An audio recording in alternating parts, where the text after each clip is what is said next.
What's up, my Pungos? Andy with Andy Vlogs. Excited to share with you guys this content here. As the title suggests, we're going to be going an in-depth comparison of the Samsung Galaxy S21 versus the S22 Ultra that just came out. So both of these are Ultras, 1 year apart. There's some big differences. There's some not so big differences. A lot of this is also going to be the camera, and so towards the end, you're going to see me on location reviewing the camera side by side. So I want to go over some of the specs just briefly that I noted, some of the cosmetic differences, and then go into the camera.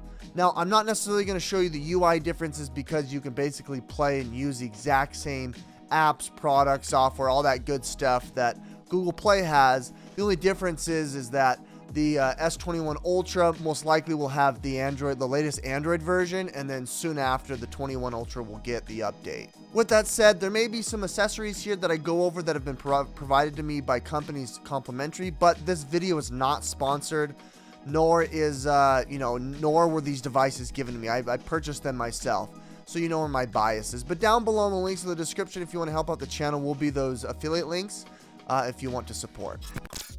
The biggest key difference here of the S22 Ultra is definitely cosmetic. You can see they went through a whole new build, new chassis, more square look, much more rounded dropping off screen, and the S Pen. You can see that the camera module is completely different, although the array is very similar. Curves around the edges are much more softer, rounder on the 21. Altogether, the S22 feels much larger in the hand. Battery life seems to be better at S22 because of that variable refresh rate, where it goes from 1 hertz all the way up to 120. Both have the same RAM, screen size is the same, height's the same, depth's the same, display resolution is the same at 3200 by 1440. Both use AMOLED and OLED displays. Front-facing camera is the same at 40 megapixels. Now this is where the difference is here. Rear-facing camera has 4 cameras. You've got your wide 108 megapixel sensor that goes to f-stop 1.8. The second camera is the 3x telephoto. It's a 10 megapixel camera with an f-stop of 2.4. The third camera is the telephoto zoom, which is the 10x. Aperture goes up to 4.9. The fourth camera, which is the ultra wide, it's a 12 megapixel with the aperture of f2.2. Let's go to shift gears, go outside, and go on location and show you the differences between the camera. I think you guys will be pleasantly surprised. Despite the cameras actually being the exact same, I think they really finessed the camera on the S21 Ultra to be able to fit your lifestyle. It seems like the optical image stabilization is done much better. The software and the interface is much easier to navigate. Overall, I just feel like I get a better picture quality. Pungos, we're here on location with the S21 Ultra and the S22 Ultra. Going to show you the camera comparison. With that said, I'm going to down res everything to 4K 30, even though I shoot in higher resolutions, or even though I shoot in 1080p, I'm going to upscale it and stretch it all out to 4K 30. With that said, hopefully this abomination works out. If you want to know what I use to be able to set this up, down below in the links in the description, as well as the product price and availability. With that said, let's jump right into the comparison. Okay, so we're on the 1X here with the 4K 30 frames a second. Dang, it looks good. I'm going to zoom up here to the camera really quick to get you guys a little depth of field. You guys can see it kind of laser focuses. The 22 gives you a more cool look, whereas the 21, I'm seeing, that white balance still be more orangish, even though it should be auto. Did you see that kind of hiccup as I moved it around on the 21? It's not as stable as the 22.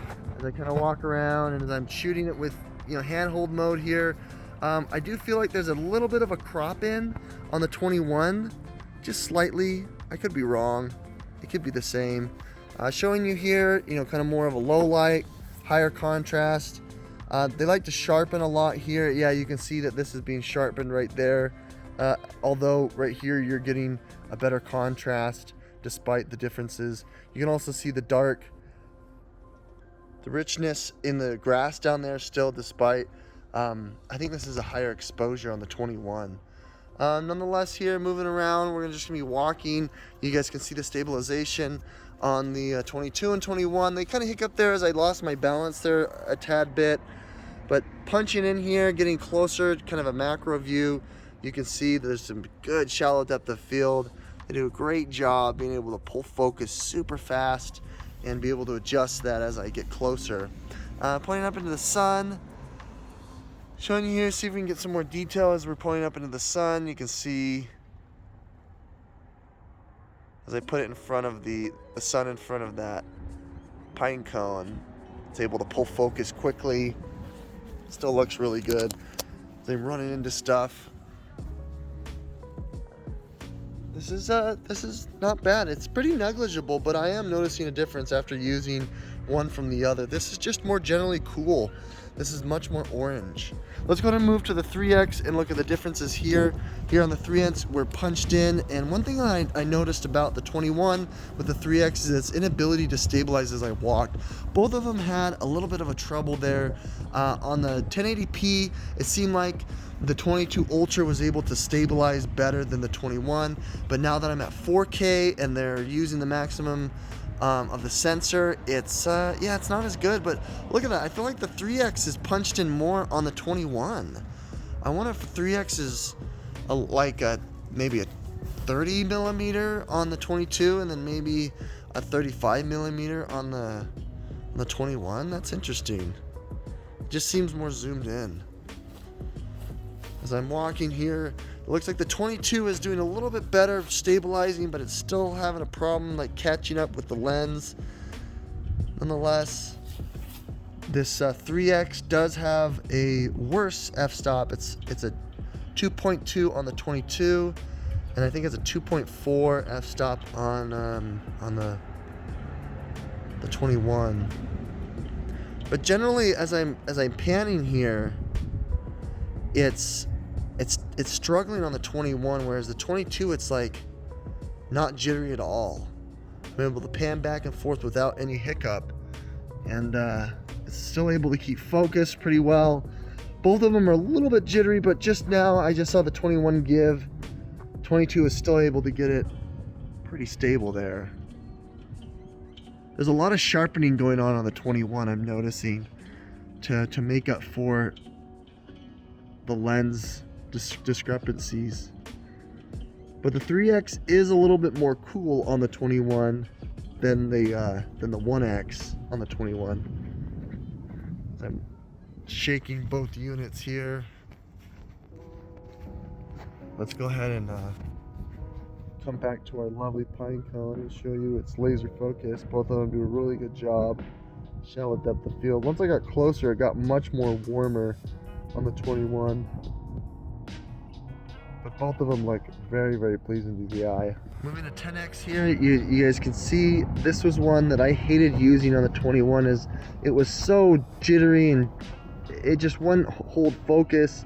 As you guys are seeing here, it's having a hard time even holding focus on the 22. But as soon as I kind of lock in my object that I want it to lock into, it does a pretty good job. Although I'm having some focus issues on the 22. The 21, there we go. It focused on the camera. Okay, there we go. Once it kind of locks onto the target, it's able to minimize all those like micro jitter, micro shaking. But I mean, if I'm trying to move around, both of them are gonna have issues locking onto the target. Stabilize it. Takes a second for it to lock on once you've moved. Zipping from each side to the side. It kind of hurts. But you can see the 22, it just lags a little bit more, at least from the viewfinder standpoint. Let's go to our favorite object here. 22 is able to hone in on that pretty good. The 21 is able to hone in on that pretty good. It looks like it's a little more punched in than the 22. And it's a little more warm. After it's being exposed to the sun, it's still able to catch focus on subjects that I want it to. The 22 was able to catch focus on the tree. I had to tap to grab focus on the 21. Zooming all the way out now, we're here on the ultra wide 0.6x, 15 millimeter I think. And both of them are pretty negligible. The 21 is again sharpening more than I like. It's making it much more warm. The tones are much cooler on the 22. Both of them are able to stabilize very, very well. I'm really impressed with that. I think the 22 still wins because the 21 still kind of rattles. Those micro shakes are very difficult for it to grab. Let's get closer to the bark here. You guys can see it just pulls focus. Nice shallow depth of field. Gnarly knots. Let's go ahead and do, let's do the 20X on both of them. Okay, we're on the 20X now. Showing you the furthest zoom that we can. They're pulling focus pretty well. On the 22, once I grab onto the subject, it's able to stabilize best I can. I'm gonna zoom down and try to grab this little balloon ball. Both of them are kind of searching, and then as soon as it sees the subject, it kind of snaps into place. Still having a hard time on the 22. 21 was able to grab it, kind of. That low light's killing it when it's zooming in. Let's see if we can grab our favorite subject, the pine cone. It's pretty good. 22 is fairly blurry and it kind of jitters. The 21 is a little more, what do you call it? I don't know, it's like more smooth in trying to find the subject.